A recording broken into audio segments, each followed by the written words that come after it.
Hey everyone, what is up? Welcome into Attacking Third alongside Sandra Herrera. I'm Lisa Carlin. Thanks for joining us. If you're with us live on YouTube, smash that like button and hit subscribe. That way you can join the conversation in the chat and then you get alerts for whenever we go live. Today, Sandra, we've got some big topics. We are bringing back A3's Hall of Legends and we are inducting the one, the only Marta into the Hall of Legends. We're continuing our countdown to Kansas City and recapping the 2017 NWSL Final. Plus, to go along with the 2017 NWSL Final recap, we have a special interview with Portland defender Meghan Klingenberg, who played in that final and who still plays for the Thorns now. And as always, we round out our Wednesday episodes with, in case you missed it, news and notes and talking all the notable storylines that we might have missed. Good morning, Sandra. How's it going, bud? Good morning. It's going. Like I said, I love these segments. I love that we're reliving history together. No one else I'd rather do that with.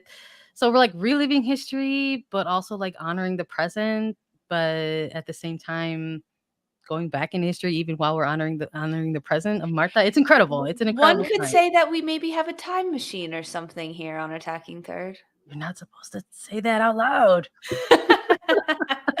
I love it. We're rocking kits today. What are you wearing? Show me. Show it off. You know, I had to rock and rep for Marta today, so I'm going with the classic yellow Brazil. Number 10, of course. Marta. Can't say it enough. Oh, that's cool. I like it. The neon looks good on you. Oh, I appreciate looks that. good with your background too. I'm How about also you? honoring Marta today. There you go. I love to see it. Orlando Pride.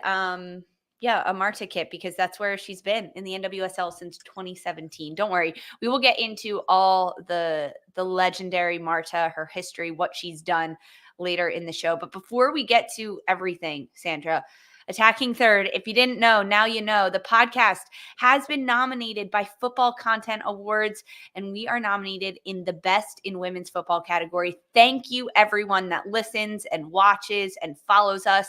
We so appreciate it. Now, go vote for us. Scan the QR code. There's a link in the podcast, a link in our YouTube description. The QR code is on the screen right now if you're watching us on YouTube, and you can follow us at Attacking Third on all socials. The link is there as well. There's only a couple more days to vote, so tell a friend to tell a friend. The best in women's football. Vote for Attacking Third. Thank you, everyone, for listening and following us. We so appreciate it. Go vote for us. Let's rock and roll.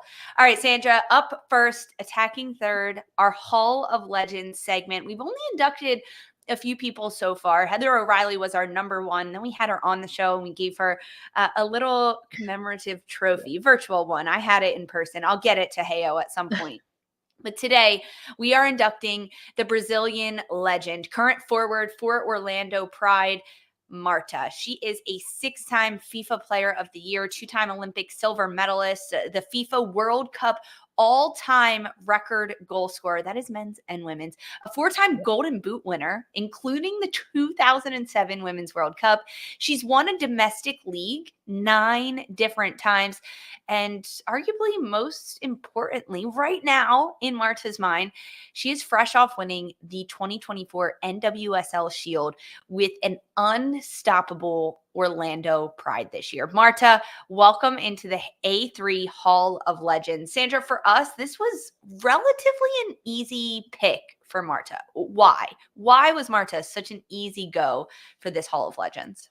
Yeah, absolutely. I mean, just because of all of the reasons that you've already mentioned, it is so difficult to win at some of these levels. And somehow Marta has done that. And I think when we constantly are talking about her legacy, her impact, we talk about and look at that literal path that she has paved along the way. We're talking multiple club championships in Brazil, in Europe with Sweden, back in the United States, in different iterations of a women's professional league.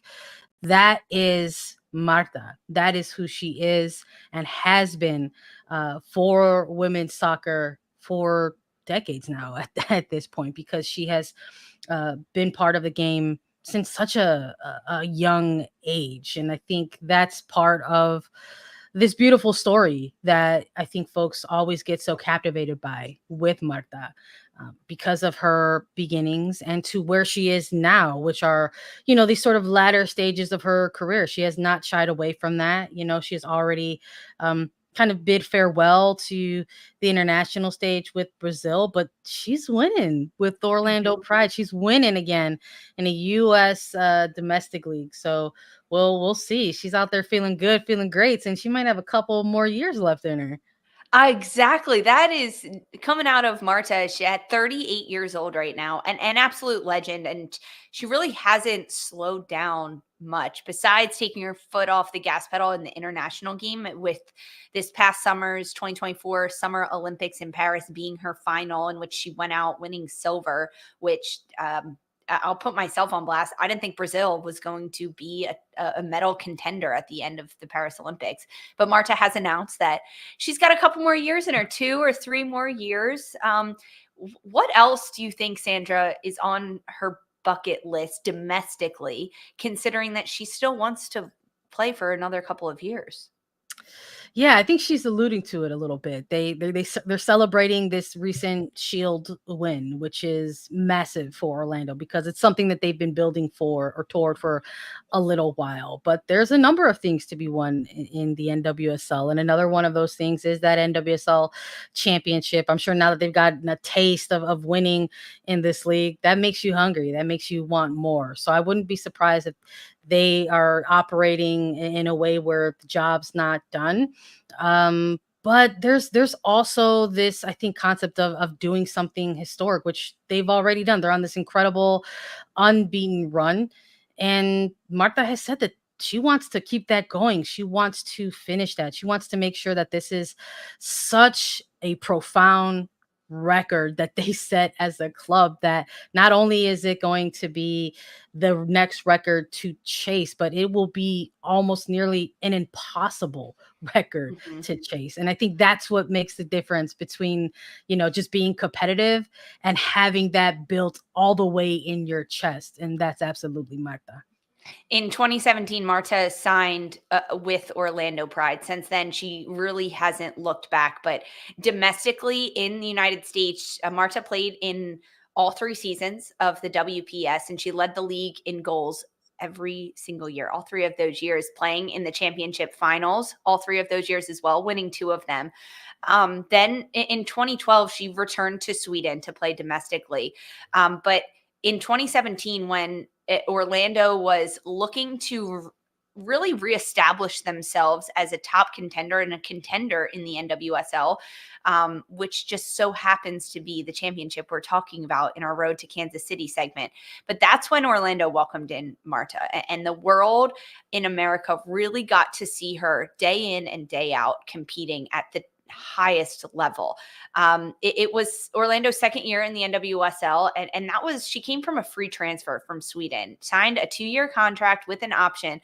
At that point, Sandra, in 2017, Marta was a 5-time FIFA World Player of the Year, and she brought such star power to the NWSL and to Orlando in training. She just added a lot of legitimacy, frankly, to this team and to the NWSL. She could play in multiple positions across the front line, deeper into the midfield. She allowed versatility in the way Orlando played in multiple formations. She was just excellent on the ball. I mean, is still, but I'm talking specifically in 2017 and in what she brought to the game, in her creativity and creating for herself. She could pull defenders away from teammates and create for them. The perfect ball that Marta plays is pretty much every final ball that she plays. Honestly, like, to be honest. Yeah. So that first season, she ended up in 23 games scoring 13 goals and just going on a tear domestically. When you think about Marta joining the NWSL, do you remember her first season in Orlando? Absolutely. And I remember, I'm glad you shouted out those numbers, because I remember saying this is like an MVP caliber type of season that we're talking about here for this player. Because even taking it a step back just a little bit further, that's towards the end of Orlando's season. Everything that she's doing for this team in 2017, which included their first and breakthrough to the playoffs, and really since then the last time, well, after having clinched this year in 2024. But this the narratives around this was that this was a player that was coming to Orlando, a franchise that was just 1 year removed from its arrival to the league as an expansion side, and coming to the league in a certain phase of her career. Those narratives were already starting even in 2017, 7, 8 years ago. Oh, Marta's only got a few left in her. She's coming to the NWSL to be closer, to be back in this side of the globe, in this hemisphere. Close out her career, doing it in Florida, in Orlando, where there's well, we know now a big Brazilian population in Florida. Like, she's gonna be here. She's gonna have some comforts, and we get to see this legend of the game kind of close out her career in NWSL. But then she gets here and she goes on this incredible run with the Pride, to the point where it helps elevate their profile in the league and gets them to break through to a playoff spot, a semifinal, just in their second year of existence in the league. So there was a bit of like smashing of narratives along the way for Marta in this first season with Orlando as well. Internationally too, I mean, we would be remiss if we didn't talk about Marta at the international level, and with Brazil. She played in her first World Cup in 2007. She was just 21 years old, and at the end of that World Cup, she walked away with the golden ball, excuse me, as the top individual scorer. And she had 7 goals as the golden boot. Like, she was a player that immediately burst onto the scene and made a difference. And watching that 2007 World Cup, when in the semifinal, Brazil took on the United States. Ultimately, Brazil won 4-0 over the US, and Marta has a brace in that one. And her second goal in the brace in that semifinal, Sandra, is arguably one of the best goals that she has scored, which is crazy. So Marta receives the ball in the wide area and she volleys it over the US defender. Then she completely jukes out the defender. It's Kat Whitehill. Sorry, Kat. The defender for the US, and Kat hits the ground, breaks ankles, and then she just nonchalantly scores the goal past Bryce Scurry. So it is crazy to think about, at 21 years old, the lengths and the leaps and the bounds that Marta was playing over the people around her. Ultimately, Brazil lost in that gold medal match, or in the final, excuse me, 2-0 to Germany of that World Cup. But then in the 2008 Olympics, Marta went on another tear, and she wins silver in that one. And to tap it all off at the end of her career internationally, Marta plays for Brazil in the gold medal match this past summer against the United States and picks up another silver. But internationally, do you remember the first time you saw her, or like your top memory of Marta, the best goal she scored, or the best time that you watched her? Yeah, I would say those early World Cup appearances, maybe even I'm thinking of that 2007 World Cup run for that Brazilian squad, who unfortunately went up just against a powerhouse, right, in Germany. But this was part of that legacy building for Marta. Like, we see in real time in the early odds, like, Brazil become a little bit of perhaps maybe an underrated rival for the United States women's national team, right? There's a lot of chatter constantly about how, Canada's the CONCACAF rival for USA. And we talk a little bit about how Japan became a rival because of these meetings on the international stages. But, I would also argue that includes Brazil in some capacity. And so that's what I remember. She becomes this menace, this absolute player to be feared. And the fact that she was so young, there also was a layer of like, oh no, they're going to have to deal with this menace for years and years and cycles. And that becomes true. It's part of what makes her so special. And I know there's going to be those types of debate, those sports debates about how can you name someone a GOAT when maybe they haven't won something on that international level. But, Olympic silver medals are nothing to balk at. Winning with Brazil, whether it's in Copa Americas or Pan American Games early on, those are nothing to bark at. And I think for Marta, when we're talking about legacies, her global reach, I think there's no debate there. It's bigger than almost any player. And I think maybe when we're looking about thinking about recency bias, people will maybe bring in Alex Morgan and what she's done for the U.S. women's national team.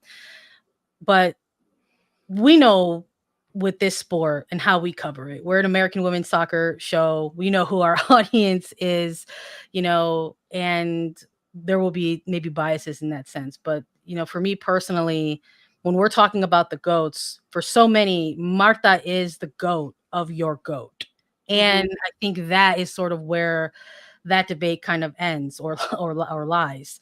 That this is a player who has done not only winning in different levels, but has grown the game in a lot of different ways. And when we look at that path and you kind of see those footprints of where she's taken it everywhere, I think that is also very, very special. There's not a lot of similarities there for other players to say that they have gone ahead and done that. Marta can say that. She can say that she has walked in Brazil. She has walked in Europe. She has walked in the United States, and she has won in those areas. And I think that is the difference. So for me, I think it's a beautiful thing that when we're talking about icons of the game and global legends of the games, that the greatest player in women's soccer is a Latin American player. It is Marta. It's so cool. And the things that Marta has done on the pitch to grow the game, right? To make it accessible, to make young players in Brazil believe that they could also do that and be there is arguably what makes her a GOAT to me. It's not necessarily all the things that she has won, all the honors, all the accolades that she's received, but the path that she has paved for young players to believe that they can also do it too, when no one else was doing it, when young girls weren't doing it. And heck, still doing it at 38 years old and still balling out, winning the first trophy for Orlando Pride on the heels of an NWSL Shield win. Marta, congratulations, the Brazilian legend Marta, on being inducted into the A3 Hall of Legends. I mean, we couldn't do it any better than that. Let's go, Marta. Hey, guys, you can still watch her this weekend. Orlando Pride in the NWSL. Watch the legend continue to live out her dream and just juke players up on the pitch. Absolutely. Don't go anywhere, guys. We've got plenty more Attacking Third. We are doing our Countdown to Kansas City segment next. Stick with us.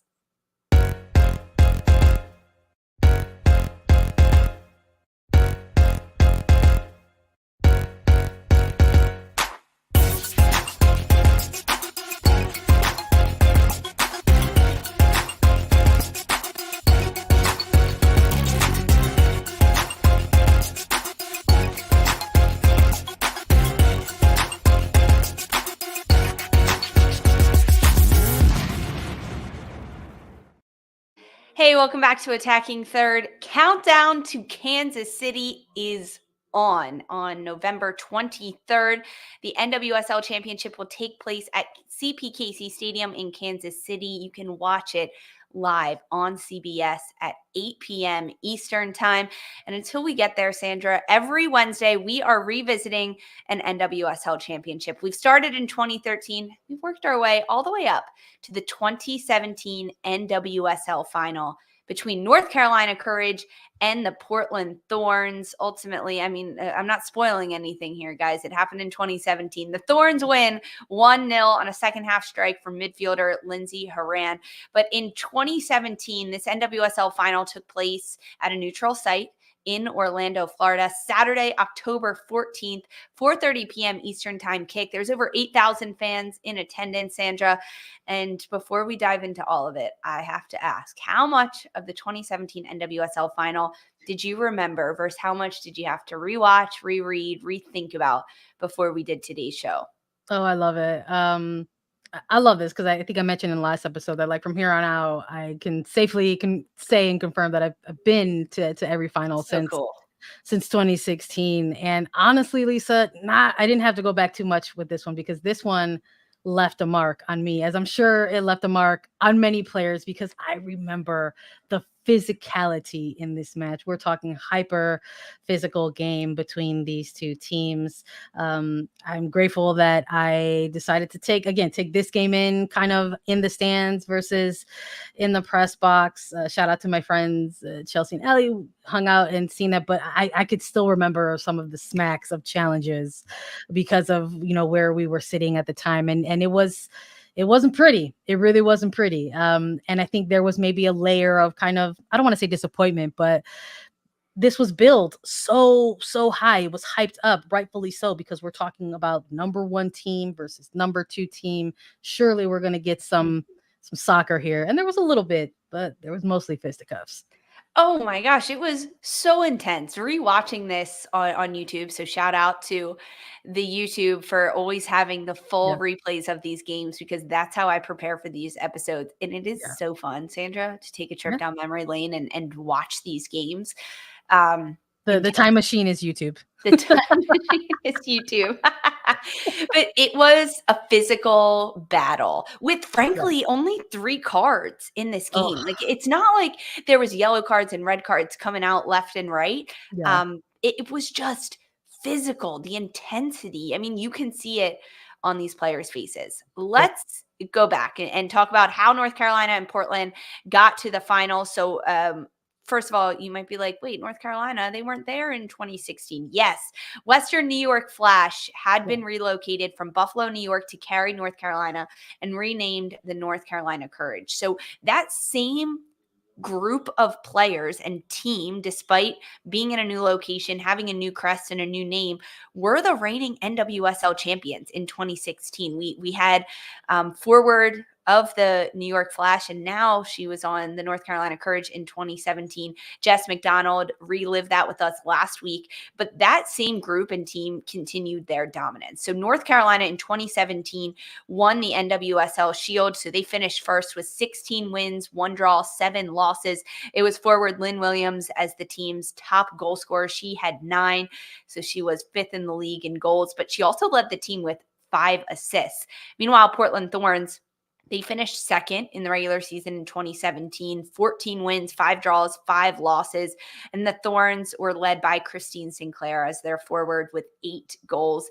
And defender Meghan Klingenberg led the team with 6 assists. And she was second in the league with those 6 assists.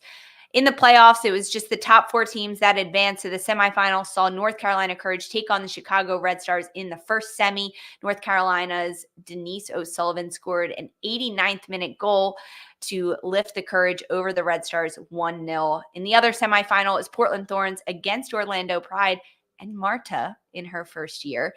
Portland end up winning 4-1 over Orlando. The Thorns got off to a quick 2-0 lead in just the 15th minutes. Amadine Henry and Emily Sonnet scoring each of those goals for the Thorns. And then Orlando got one back by Alana Kennedy in the 23rd minute. And then in the second half, in the 71st minute, it was Portland Thorns' Haley Rosso, and 82nd minute, Christine Sinclair, that gave the Thorns a 4-1 win over Orlando. And that leads us to the championship that took place in Orlando Saturday, October 14th at 4:30 p.m. North Carolina against Portland. Sandra, take us through North Carolina Courage's lineup for that 2017 final. Happily. There's a lot of familiar faces here, but they had Caitlin Rowland in net, Abby Ursig, Jalen Hinkle, Taylor Smith, Abby Dahlkemper, McCall Zerboni, Sam Mewis, Denise O'Sullivan, Kristen Hamilton, Ashley Hatch, and Lynn Williams. A big chunk of that North Carolina Courage team, the locker room of the Flash that we see here in this starting lineup, coached by Paul Riley at the time.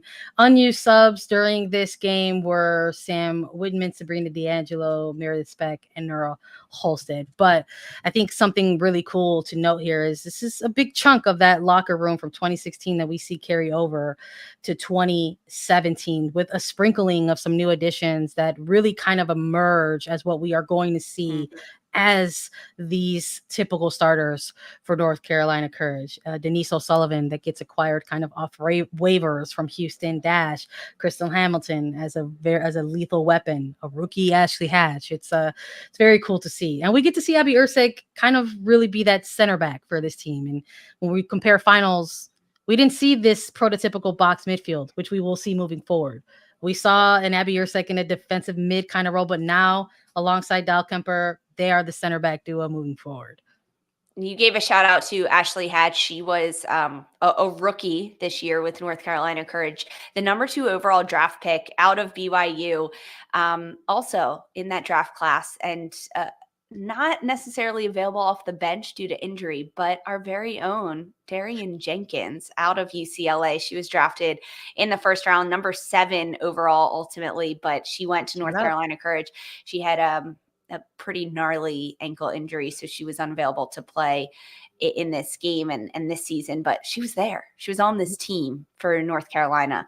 Ultimately, for Portland Thorns, should I take you through their lineup? So in goal, they had AD Franch. Across the back line was Meghan Klingenberg, Emily Menges, Emily Sonnet, and then Catherine Reynolds, Ashley Skies, Amadine Henri, Lindsay Horan, Tobin Heath, Haley Rosso, and Christine Sinclair. This 2017 Thorns side led by Mark Parsons.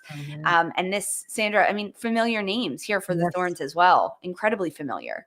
Yeah, absolutely. I mean, even to the unused subs, like I think of Britt Eckerstrom, who manned the net for Portland for a little while. Like Tyler Lucy was an unused sub for the Thorns in this match. Celeste Bouret, like this is a ton. Like Mallory Weber, it's just like this is part of the fun in reliving these finals and going down that YouTube time machine where we get to take a look at these. And I mean, that Portland Thorns back line, man. Shout out to Reynolds for sure. This is like, one of the pioneers of the Thorns with Menges, Sonnet, and Klingenberg. There's a reason why they had such really good defensive performances, I think, at this time. When you take a look at those players in the back line. But I think one that really sticks out maybe for a lot of people amongst these superstar-like names is maybe Amandine Henri as well, I think. Yeah, Portland Thorns that year, they had 37 goals for and only 20 goals against defensively. They were the best defense in the league in the NWSL, the stingiest defense that they had.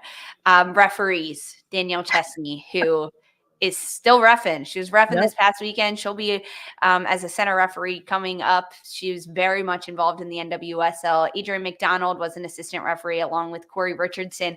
And the fourth official, Sandra, another familiar name that we have, Christina Uncle. She is no longer an active referee, but she's a rules analyst and one of our coworkers at CBS Sports. Maybe we'll have a bone to pick with Christina Uncle once we talk about it. But this game got started hard and fast, I'm going to say, because tough tackles right from the get. It was chippy. Sandra, what do you remember about the 90-minute span, or at least the opening 45 between Portland and North Carolina in 2017? My goodness, I hate to narrow it down to one specific moment, but we're talking less than 5 minutes into this game. Taylor Smith and Tobin Heath come together. That's that first loud smack of a challenge, I think, that I hear on the sidelines, and it affects the game moving forward 100%.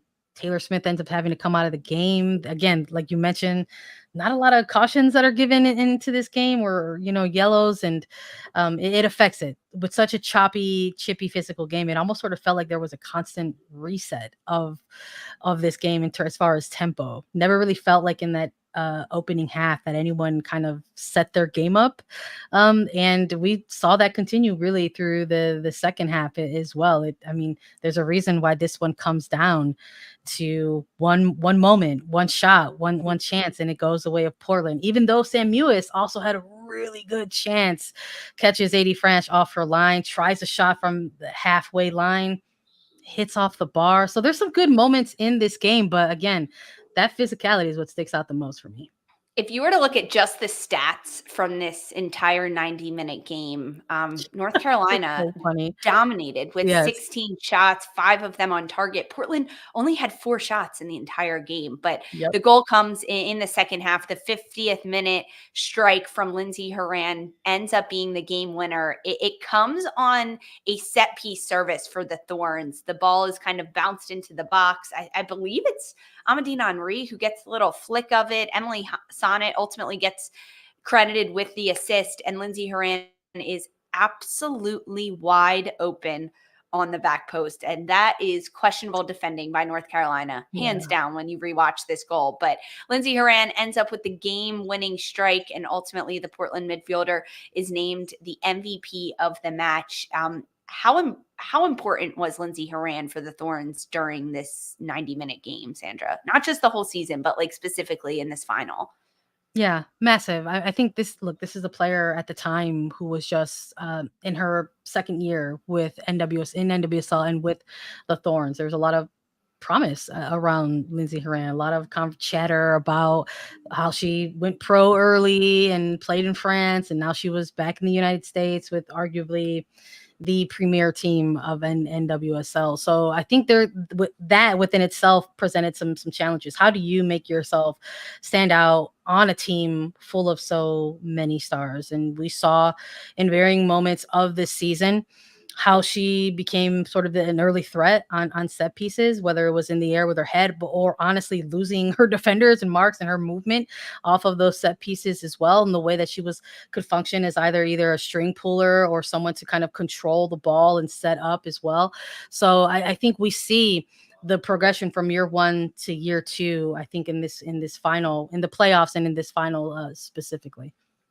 After the game, Portland defender Meghan Klingenberg, she had some funny post-game comments, as did North Carolina midfielder McCall Zerboni. But for Portland's Klingenberg, she said, quote, "That was probably the ugliest soccer game I have ever played in." And meanwhile, for Zerboni, the North Carolina midfielder, she said the rules of the game are such that you want the referee to get control of the game, to hold on to the game. That's what they're there for. Otherwise, we would just take them out and be balls to the walls. I thought she did her job. I thought some things could have been changed and gotten control of the game earlier with maybe a couple of cards shown. I thought there were a couple of tackles that maybe could have been a red card. Honestly, it was clear what their game plan was. So shots fired from Zerboni post-match from North Carolina saying, hey, Portland just wanted to, crunchly tackle us. Yeah. I think this is like we also the other thing we see, I think, coming out of this final is we see like the fully confirmed like rivalry that continues between these two squads, because again, even though it's a different name and a different city, that locker room had just faced this Portland Thorns side in the 2016 semifinal. So here they are going head to head in a 2017 championship, going from semifinal to championship. And then we start to see these two teams go at it throughout some other phases of different seasons and different championships finals. So I think the physicality between this kind of just confirms and cements that. We also see a really great turnout for Portland Thorns support. There's massive chants going on, some of them like really kind of like cruel and vulgar, and I'm like here for that kind of stuff. And that's something that I remember coming out of post-game media responsibility, is some of the players being asked about that. Christine Sinclair having a really good quote out of the mix zone, kind of alluding to the fact that she's been playing this game for a long time, and she remembers big games where maybe it was too quiet and maybe there wasn't enough of that support. So whether it's the opposing supporters who are booing her, or her hometown supporters booing the others, that she's actually happy to hear that type of stuff in the stands. This is when we're starting to get the lore of NWSL truly begin, because there's been enough history with the previous handful of seasons that you have these villains, you have these heroes a little bit, and you have the rivalries, and the fan base is really starting to come out of their shells and make themselves known. Portland Thorns get the 1-0 win in the 2017 NWSL Championship over North Carolina Courage. The Thorns lift their second NWSL trophy, the first one coming in the inaugural season in 2013. And North Carolina, the runners-up, the Shield winners, ultimately, don't worry, they'll get their revenge. Stick around for next week when we talk about that. But the evolution of the celebrations and the trophy lift, we got to see a little bit more celebration, circumstance. Yeah, we did. Finally. Was it different compared to 2016 being at the stadium, Sandra? Yeah, it was. I still think that there was a little bit of that concern about how, hey, we're fine. We're in these years where it's going to be a neutral site. There's supposed to be some benefits to that, where you have build up to an event, where you can push for ticket sales, where you can create a big event. So the fact that this kind of comes in around under 10K for some folks are like, they maybe felt that was a little bit of a disappointment, even though like many thousands of people is also pretty good.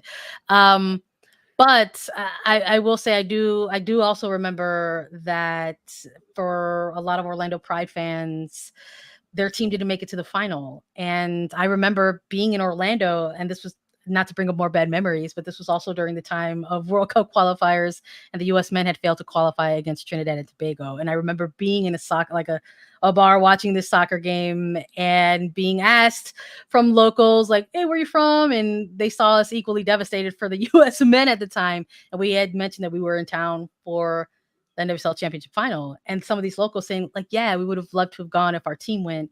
And they ended up reselling tickets for fans to go. So there's like a little, like, there's layers that are getting introduced here as we're looking at like finals getting held in neutral sites. So it's like the building blocks, like we're starting to see them, like you say, we're seeing these fine margins of like pomp and circumstance come into play. It's still neutral sites. You still want to give that build up for ticket sales. You want to have supporter sections, for dueling supporters to bring that atmosphere. And of course, for the winners, you want to have a banner. You want to have a stage. You want to have one where they're not holding it up themselves. And we start to see just a little bit of that improving in this Orlando site. Congrats to Portland on winning the 2017 NWSL Championship. Don't go anywhere, guys. We speak with a winner from that team, defender Meghan Klingenberg, next. Stay with us.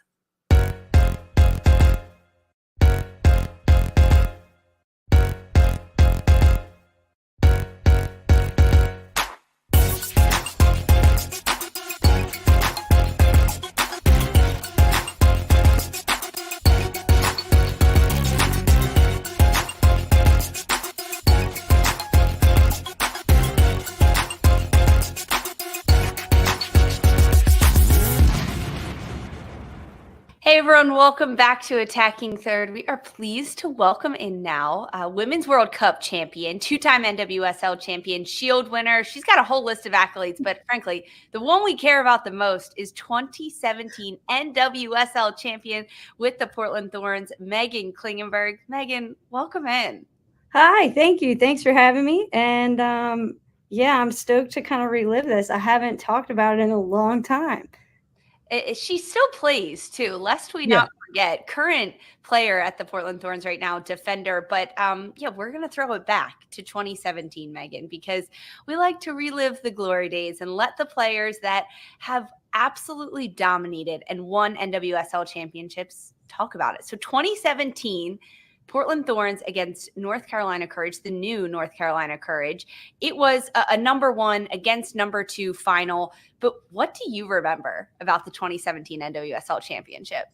The thing that honestly sticks out most to me is when Tobin Heath absolutely obliterated Taylor Smith in the very first 3 minutes of the game. And I thought we were going to be playing down a player. And I'm like, fuck. Oh, am I allowed to say that? Sorry, you can bleep me. Okay. Go with it. Absolute God damn it, freaking out. And I don't even think there was a call. And I was like, what is happening? This is outrageous. So that sticks out the most. But I think what was really cool about that championship team is that we were grinders. We worked hard all year. We put so much pressure on other teams. I think that we were probably one of the very hardest teams to play against in the league because of how much pressure and how much commitment we had to our defending shape. And that was a really fun team to be on because when players are working that hard, you win the ball in really high spaces, really good spaces. Instead of having to build and beat 11 players, we were having to build and beat maybe 4 because we win it off the back line. And so that was a really fun team to be a part of. Yeah, I will say this. I definitely have shared with our audiences, and there's a certain point in my life and I guess career where I am finally okay, I remember being at these finals, and this was one of them for me. And I also, when we were kind of content planning, I'm like, you know what I remember about this final? How physical it was. That's what I remember about this final. So I love that you're leading with that right off the bat, because that is what a lot of people remember from this championship. Something else I remember from this championship and really this season for the Thorns in 2017 is that Lindsay Horan and Emily Sonnet were like just in their kind of sophomore seasons with the club. And lo and behold, they are the two players that kind of end up linking up for what's ultimately like the game winner in this match. Just what was it like playing with them in really early phases of their career, and what has it been like kind of watching them kind of evolve in their progression for club and for country? Well, Lindsay's definitely one of my favorite players that I've ever played against played with. I got thrown off because I got just made really big and I don't see anybody else anymore. Where did you all go? Come back. Yeah. But yeah, Lindsay's by far one of my favorite midfielders that I've ever played with. I feel like we developed a really important chemistry for the Thorns and was able to like feed her the ball in ways that set her up to be really successful. And it was really fun watching her kind of grow into the player that we needed her to be and the player that we knew that she could be. And she became an engine out there for us. And you should have seen like how hard she worked in the off season, how hard she worked on the down times, because she would be doing all of this fitness and she would cover so much more ground than any other midfielder. And I still haven't seen a midfielder cover that much ground in this league. But it was incredible because it allowed us to attack and defend in ways that other teams weren't able to. Mm-hmm. And so for her to get the goal, I think was just a testament to the work that she had been doing, that we have been watching, that we have been helping her with. And it was really nice to see her kind of get the recognition that she earned and put in. And then with Sonnet, Sonnet's had such an interesting journey. She's such a good, I want to say kid, but she's not a kid anymore. She's a full-grown woman, adult. But she's really grown a lot, and it's been so fun to watch the trajectory of her career and how she's been able to create kind of like this, I don't know how to explain it. Like, she's so versatile that she can do all of these different teams, things for different teams that she's on, whether it's the national team, whether it's her club team, and she's able to do it well in all of those positions. And it's because Sonnet loves to pass and move, and combining as a center back is really scary. It's the place in the field where you're like, holy shit, I do not want to lose it here. Yep. And there's nobody saving you except for the goalkeeper. So for her to have that bravery and that confidence, and watching her continue to develop that when I think other players don't do that as much, has been really a pleasure to watch. Mm-hmm. Sonnet does such a good job distributing when she's as a center back, and then when teams push her higher up, right? Like, she's played as the 6 internationally, and you can see the passes that she wants to make as a center back, and then she's able to do them as a 6 and a defensive midi. It's so fun to watch Sonnet play. Okay, so both of you now have touched on how physical this game was. 2017 NWSL Championship. What the heck was happening, Megan? Why was it so chippy out there? Well, it's because it was a championship and we both wanted to win. And I think these are really friggin' tough players. And if you look back at all the players that were out there, they were not only incredibly skilled, but they were grinders and they work really hard and they love to battle. And that's what happens when 2 of those teams meet in the final. And I think it was funny because the fans tried to create a narrative about how it was, unfair, or how it was, like we were like a little bit evil in the way that we were playing. And I'm like, okay, well, whatever. Like, that's what a referee is there for. Yep. And also, I think both teams are going at it just as hard. And I loved that about it. I thought that was such a fun game to be a part of, because it's not like there was bad soccer being played either. It was intense. It was physical. It was a final. And, we got to see some pretty good soccer with some pretty high moments. Like, I remember when we hit the crossbar, I think they hit the crossbar. Like, there was some drama in that final. And I think that's what everybody's paying to watch. So I don't know why people were upset about that final. I feel like it brought everything. It absolutely did. I've rewatched it before we talked about it. We get to rewatch the full game, which is really fun for me. And it was a good battle between these two sides. So when you think back to that 2017 Thorns team, how would you describe the style of football that you guys played? It was a really interesting season because in 2016, we were a possession-oriented team. We won the Shield, and then we actually lost to North Carolina, which previous team was Western New York Flash, right? So same team, really.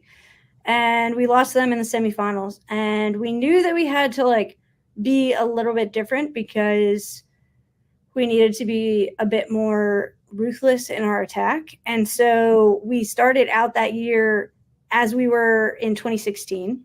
And we were like, okay, we need to make a shift and we need to create like chances higher up. We need to be a little bit more direct because we need to be able to like keep the ball, but also like attack in different ways and not just allow teams to sit underneath us and clog spaces for us.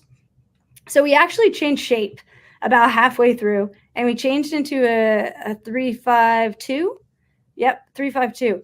And I was playing wing back, and Ashley Sykes was playing the other wing back, and it was psychotic because we were the ones that were having – when you play a 3-back basically or 5-back essentially, the numbers are in the back line. So if you have a forward step out of shape or if you have a midfielder step out of shape, that means that they're going to have kind of a domino effect, and you find the player that they leave, and then you can kind of play out of space and get past them. So what we had to do was bring our player out of the back four because that is the place where we had the numbers.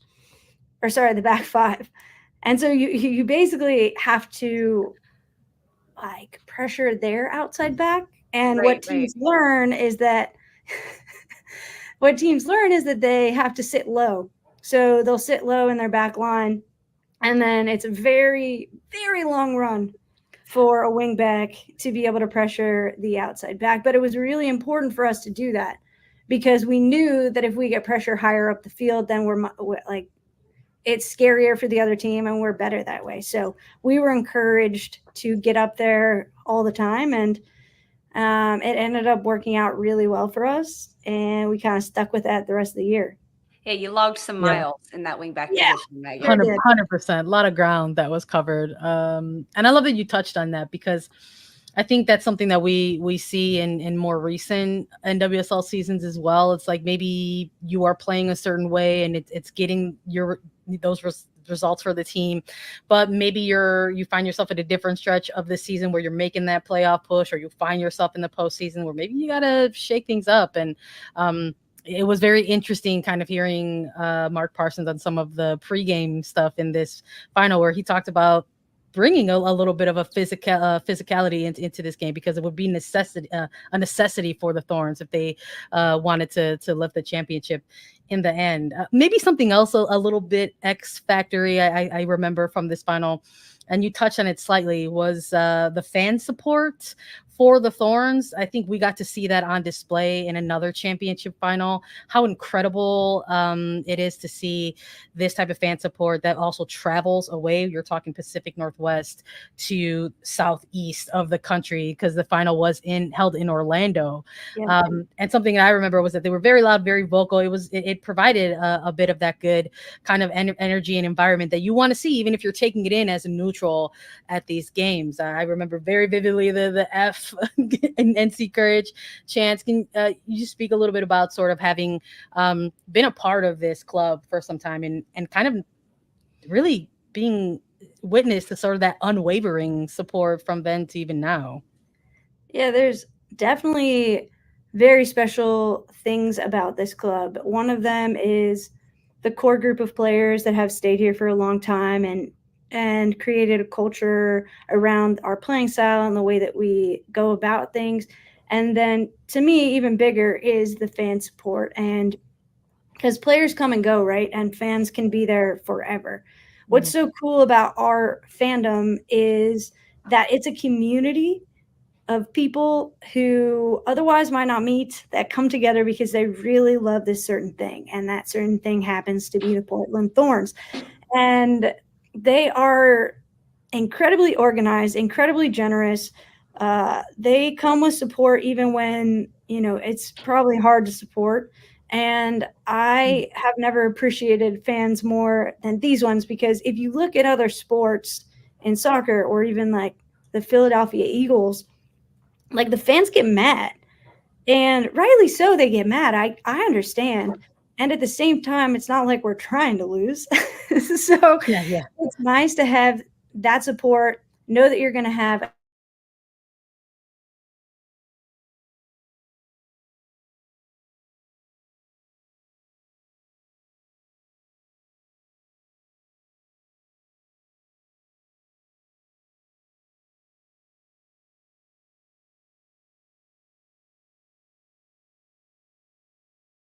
We broke Meghan Klingenberg.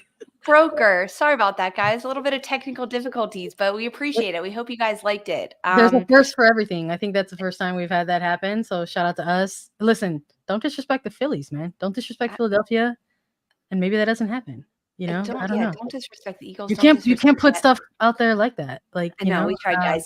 The full episode will be available on YouTube. It will be available as a podcast, so you can still listen to it. But Sandra, we've got one more segment for everyone to dive into our In Case You Missed It segment, where we fill you in on all the news and notes. One of the latest things happening is in Kansas City with forward Temwa Chawinga. Last weekend, Chawinga's single season record tying 18th goal was her first against Racing Louisville, and she became the player to score against 12 different NWSL opponents this season. So on October 19th, Saturday, there will be an opportunity for Temwa Chawinga to score against every single NWSL club when Kansas City Current takes on San Diego Wave in their second to last regular season match. It is at CPKC Stadium, a 1 p.m. kick. Will Chawinga score against every single club, Sandra? I'm already nodding my head. Yes, Lisa. I think at this point in the season, the way she's been playing cannot be denied, cannot be stopped. We talk constantly week in, week out about the special things that Orlando are doing as a collective. There's a very brilliant individual performance that we're getting to witness week in and week out. I really believe it's there for the taking, and Chawinga's going to get it done. I absolutely agree. She's at 18 goals. She's tied the single season record. So I think she's also going to break that one. And I hope she scores against San Diego. It's very cool that we are just witnessing so much history in the NWSL. Elsewhere, Gotham FC, they have scored in just their last 2 matches, Sandra, 18 goals. 18 goals. That includes the 5 that Gotham put away against Bay FC last weekend at home. And of those 18 goals, 9 different goal scorers. So they're on a run. Gotham can't be stopped.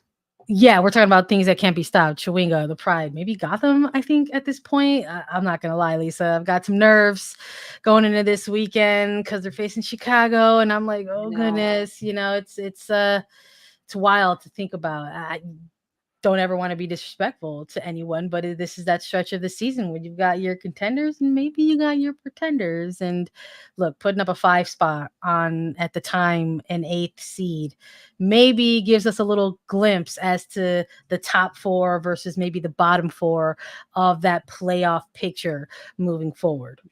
Lynn Williams in that match against Bay FC made her 150th NWSL appearance. She's currently playing for Gotham as a forward for them. So congrats to Lynn Williams, looking for 151 this upcoming weekend. Elsewhere in the NWSL, Angel City. Last week, we talked about it. We did an A3 one-shot on it. They were fined $200,000 and deducted 3 points due to their salary cap violations.